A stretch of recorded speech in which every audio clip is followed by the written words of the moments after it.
Hello dear viewers and welcome to the Musings of Maverick channel. I'm your host Maverick and today we're going to be starting a new series, No Guns Life. So as usual, I structure my videos into 3 different parts. I'll have an introduction or a recap at the very beginning. I'll have a blind reaction part in the middle, and of course at the very end I will have my musings slash review slash discussion, right, where I talk a little bit about what I thought of the episode, in terms of the story and whatnot, any references or anything to dive more in depth to. Maybe there's some philosophical questions that they're asking, stuff like that sort, right? And I'll also do some theory crafting and some predictions as to how the story will go. They'll all be timestamped below, so you can just skip to whatever part that you want.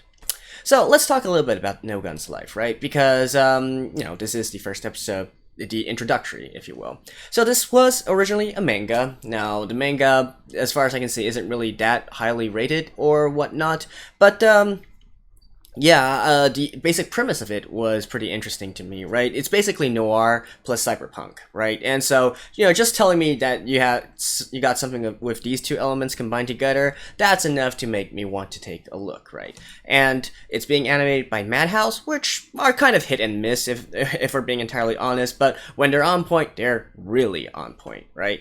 And so I figured I'd just give it a shot, especially after I saw the promotional videos for this, which gave me a very, very heavy Ghost in the Shell vibe. So looking forward to see if it can somehow capture the same kind of essence, right, in terms of, the dialogue, the overall animation, and of course the various concepts that they try to explore here. Also, another thing going for it is that they actually have Kawaii-san on board doing the music, which was the original composer for the Ghost in the Shell music. So that's another thing that's potentially positive for this series.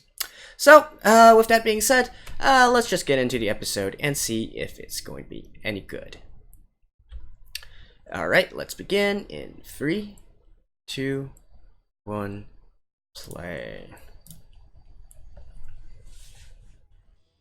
Well, I hope it's good anyways. The main character seems to have a very interesting design, right? With a literal gun on his head.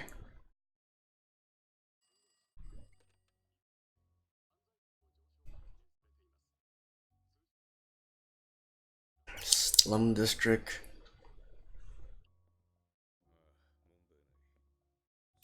Look at his head.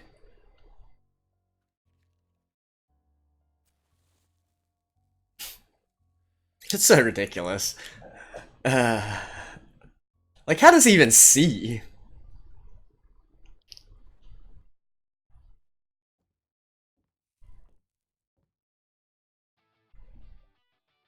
Oh, and we're already in the opening?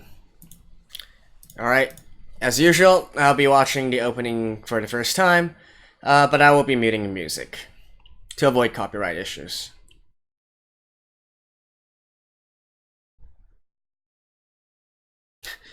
This is giving me a really old school vibe, like City Hunter.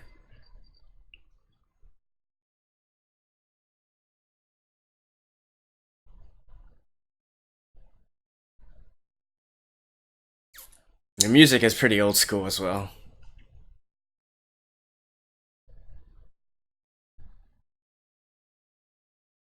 Motor City.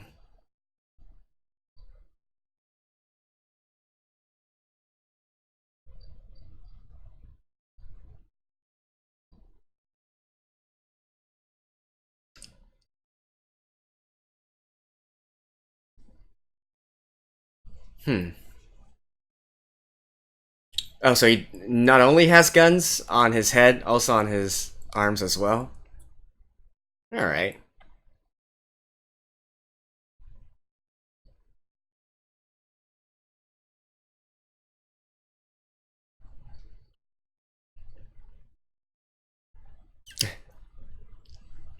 This kind of team also reminds me of Gintama.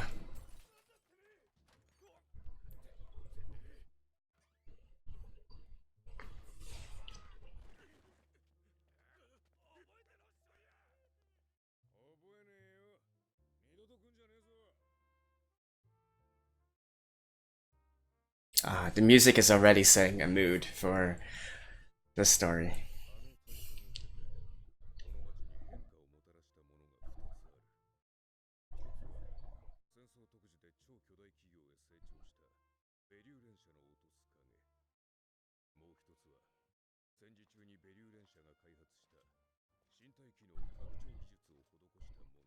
Mm-hmm. The extended.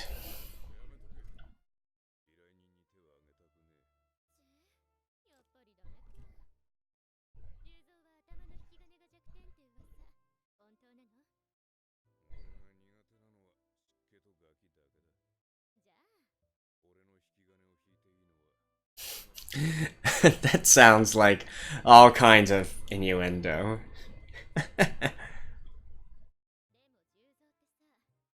Juzo.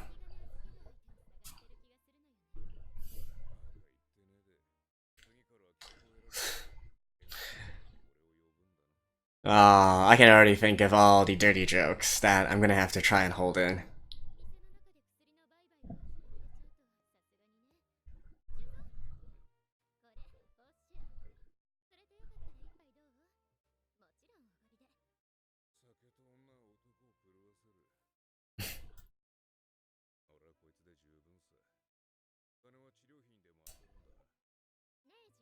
Of course, a hard-boiled detective kind.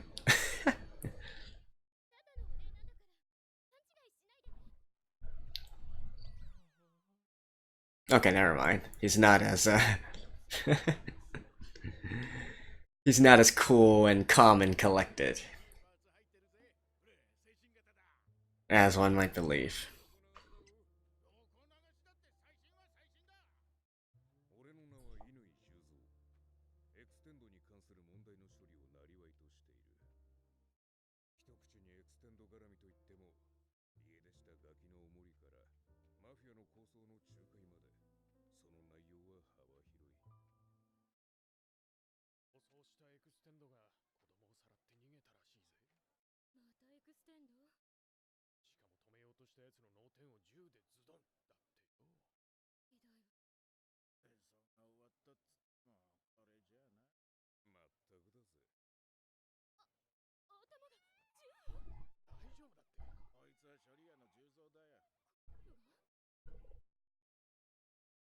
Hmm.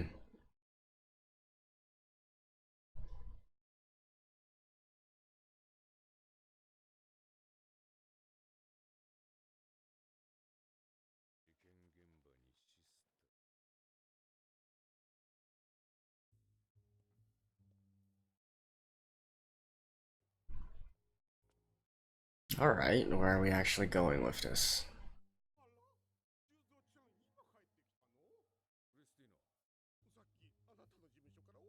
Christy.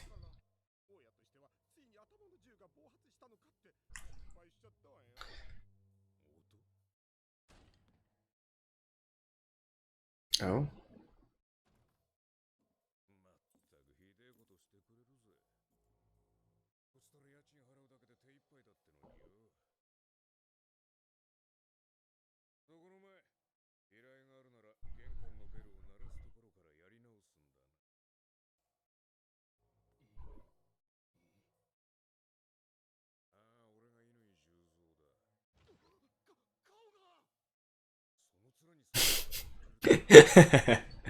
Okay.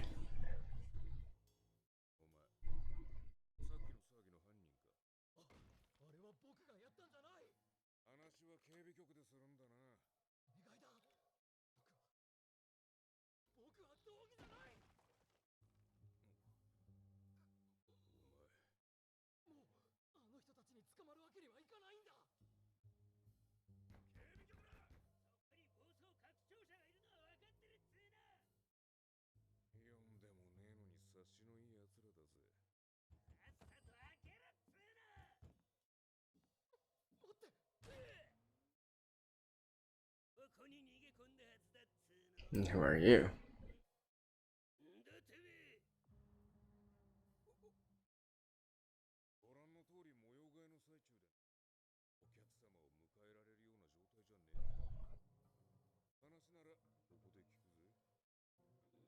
He's covering for him?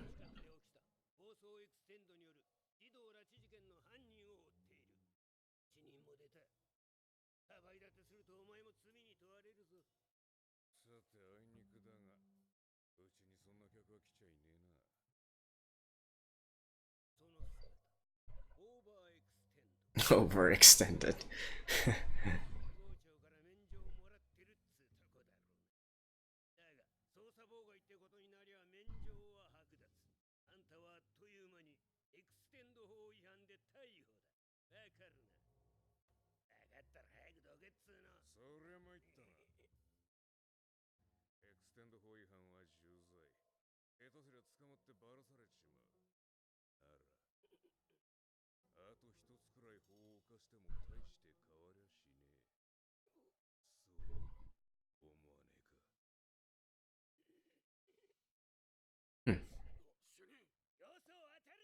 Really?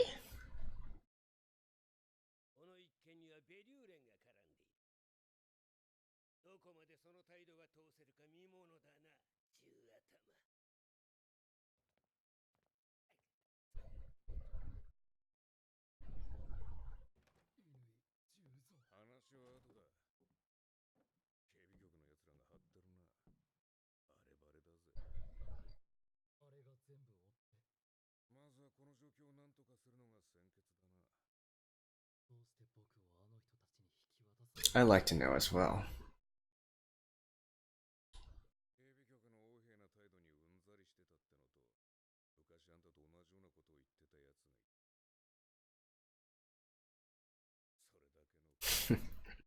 Of course, the hard-boiled answer.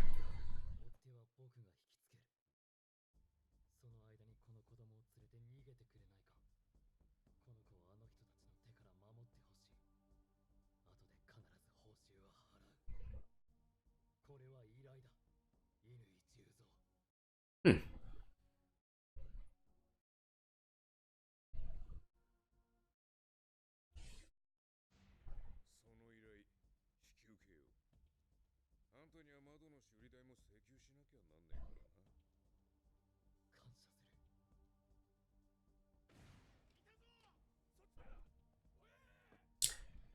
But I mean, if he literally got out from the same place, wouldn't that mean he was hiding in there?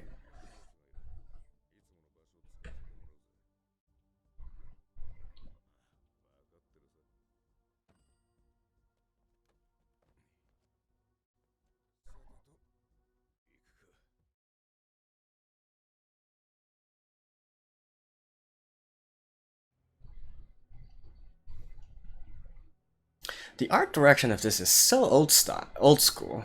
Like, I literally think I'm watching an anime from the 2000s or something.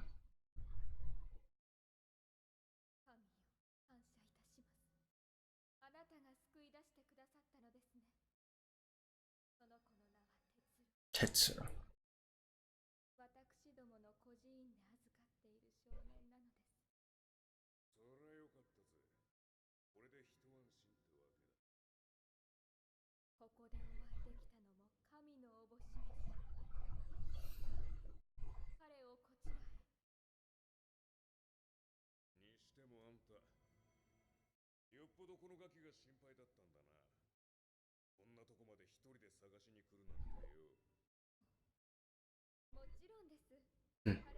Hmm.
Okay.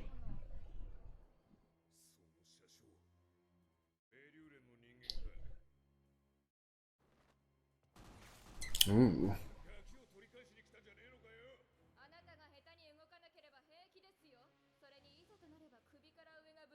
From the neck. So she only needs his head, basically.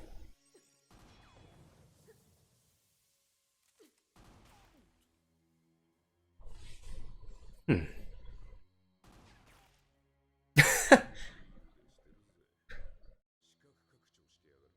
Extended.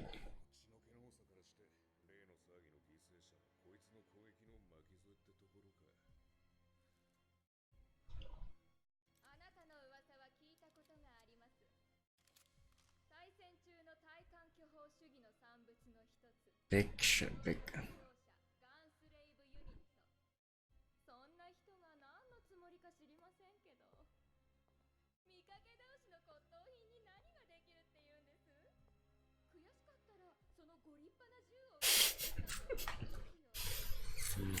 Must resist the dirty jokes.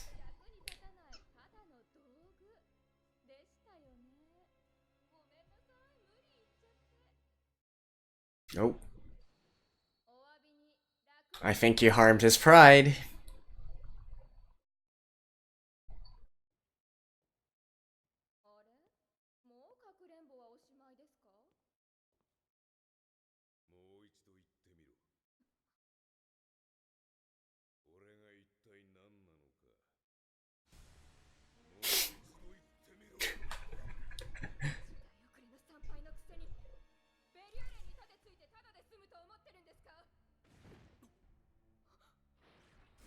Ooh.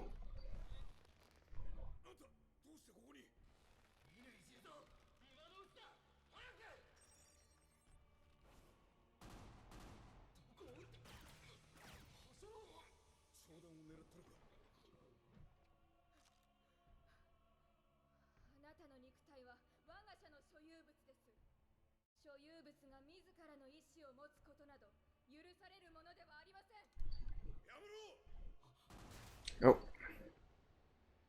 Goodbye. He literally looks like a Pokemon, you know.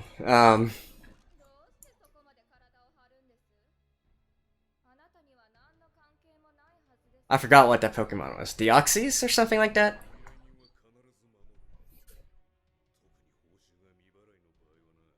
So what are you gonna do?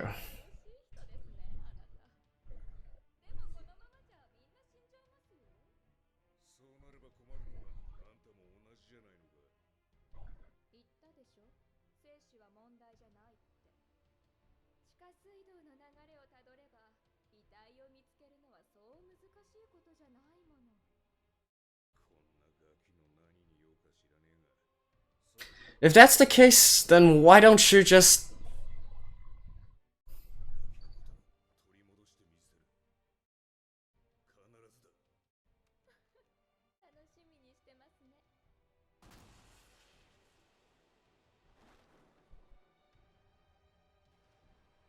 What?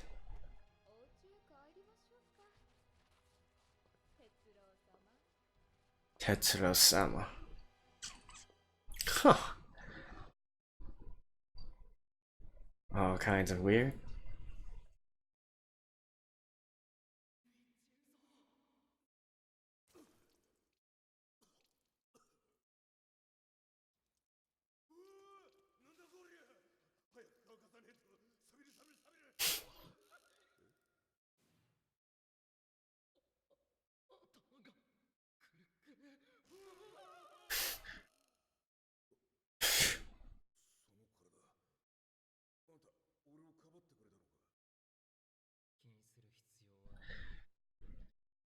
Like,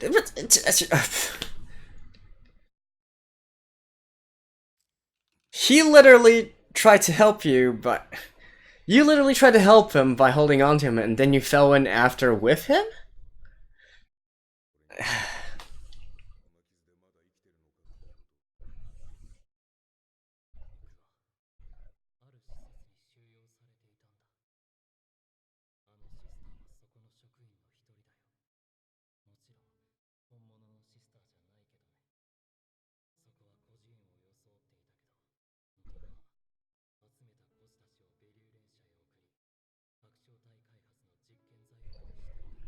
Mm-hmm.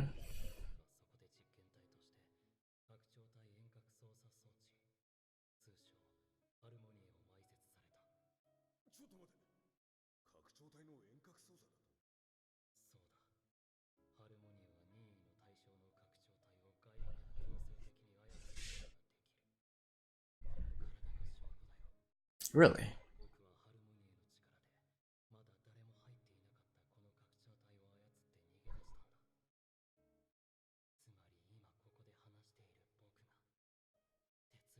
Really?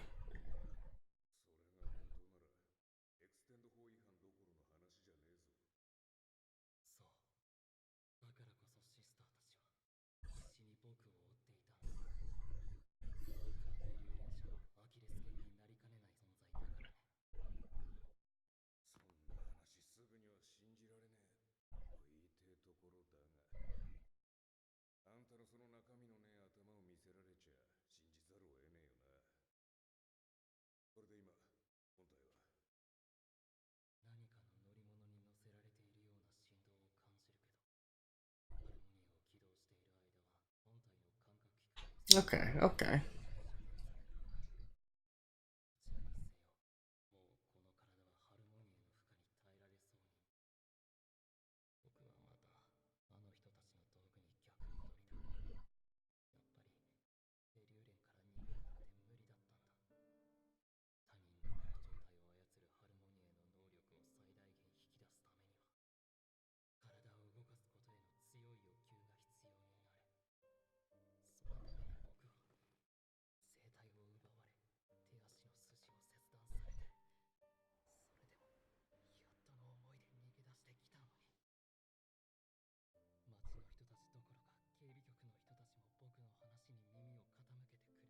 The security bureau is probably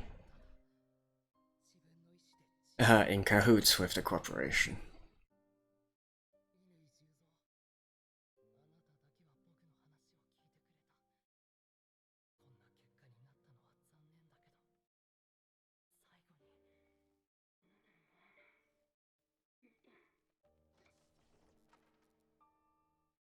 Hmm.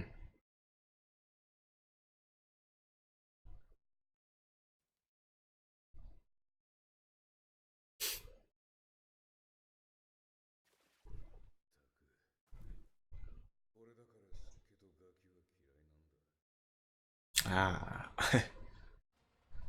Humidity, right? Because he'll get rusty. Alright.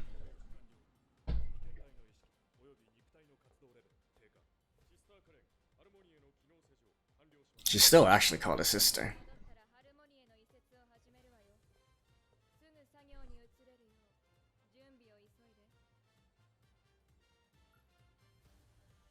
Oh.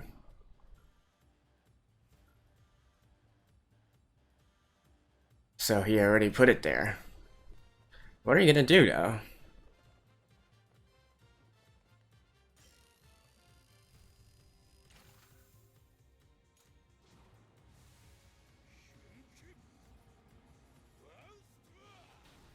Hoo hoo hoo!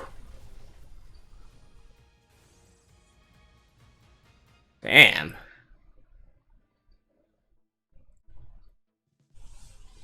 Alright, alright.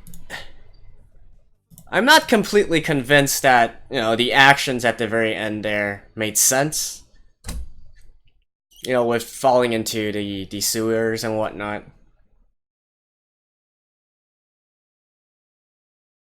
But I do like the style. I do like the aesthetic. I'll talk more about this at the very end here. Since this is the first time I'm watching the ending, I'll take a look at if there's anything here.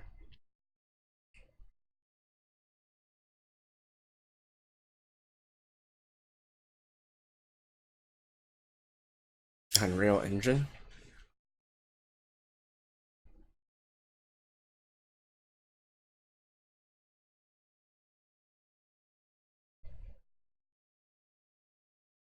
That's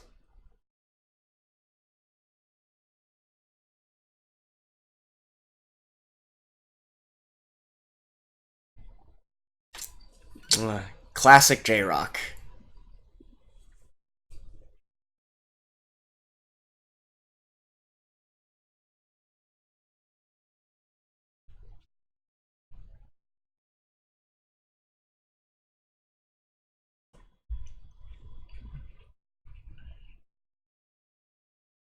Not bad, not bad. No, this is the preview. Alright, I'll see you guys after this.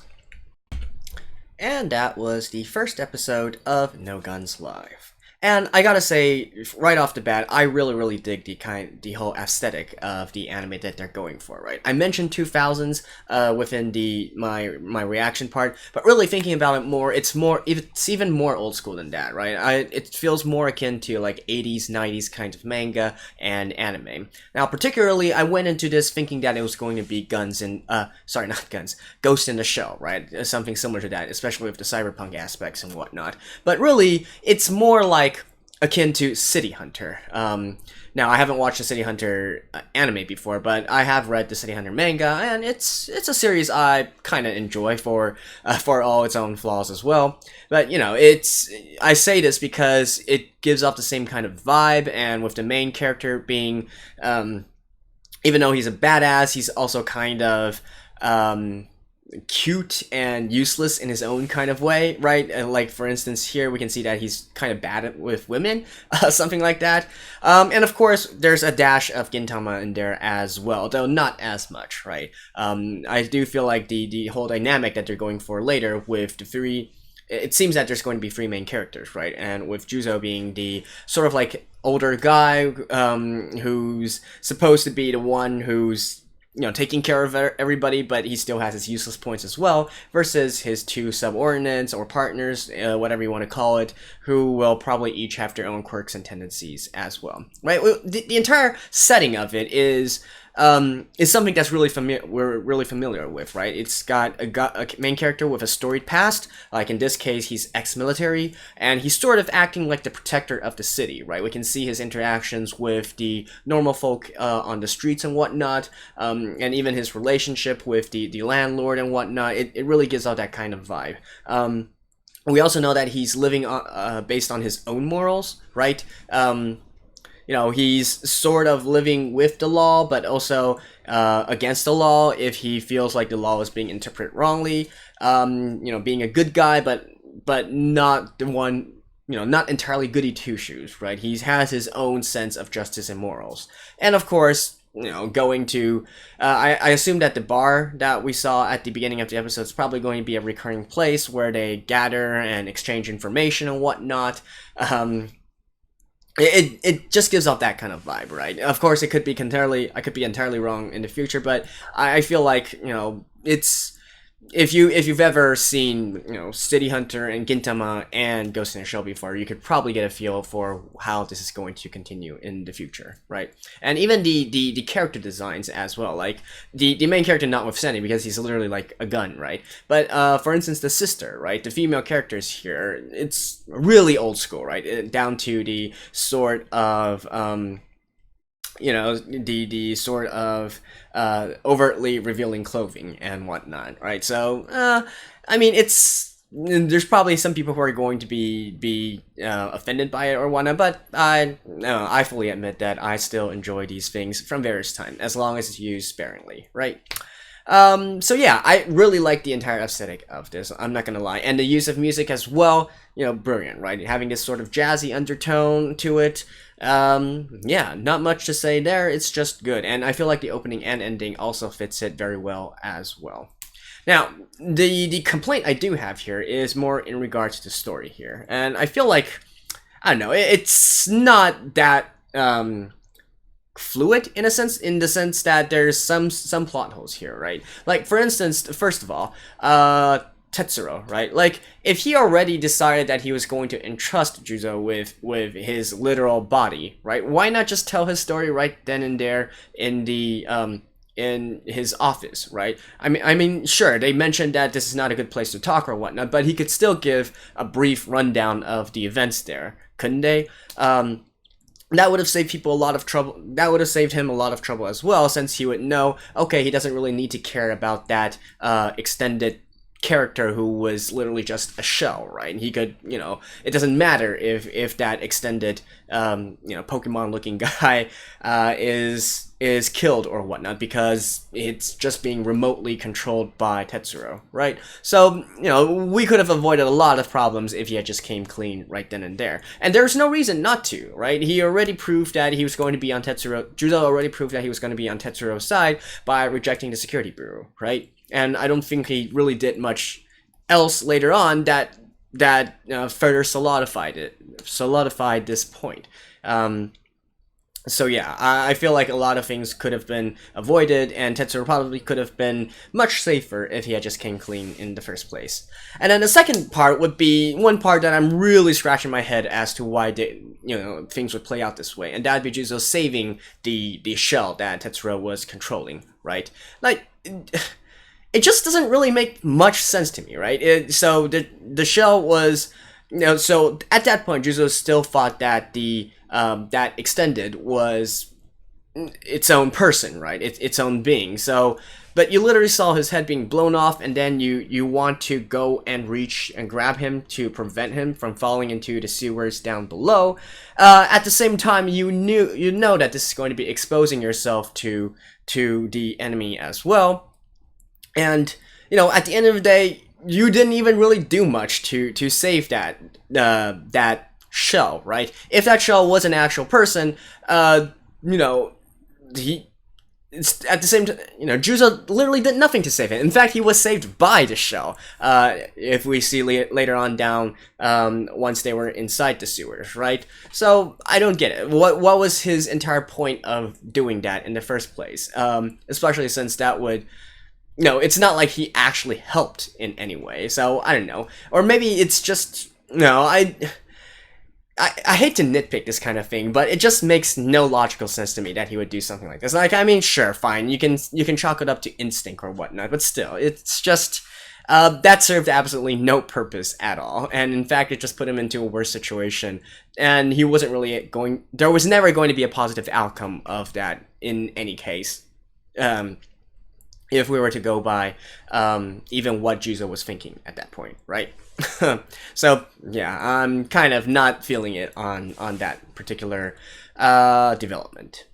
Now, also, Juzo gambled, right? He gambled that even though the sister said that she could take Tetsuro dead or alive, he gambled that they wanted Tetsuro alive. Because, if you think about it again, if he laid Tetsuro there and, jumped after the shell, which he thought was an actual person, that's leaving Tetsuro in the hands of the organization, right? And potentially, if really they could bring him back dead or alive, what's stopping her from just killing him right then and there, right? So that was also a risk at that point, right? And well, it turned out okay in the end because Tetsuro wasn't killed immediately, but still, it's that whole sequence of events. I'm not really sure Juzo was really thinking logically there, let's just say.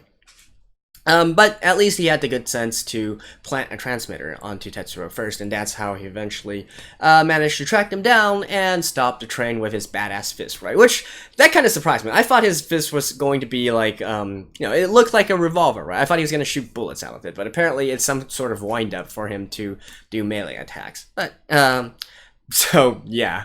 I guess that's what hard-boiled characters need to do. They need to fight with their fist or something. Alright, whatever.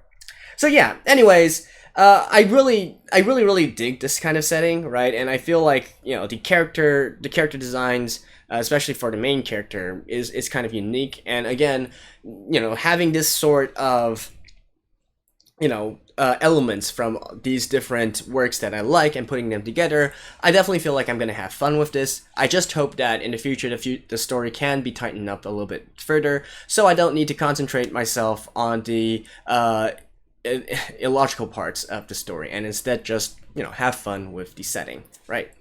So yeah, there we go. That's the first episode of No Guns Life. Really looking forward to the next episodes. Looking to see a good fight between Juzo and the corporation, I guess you could say.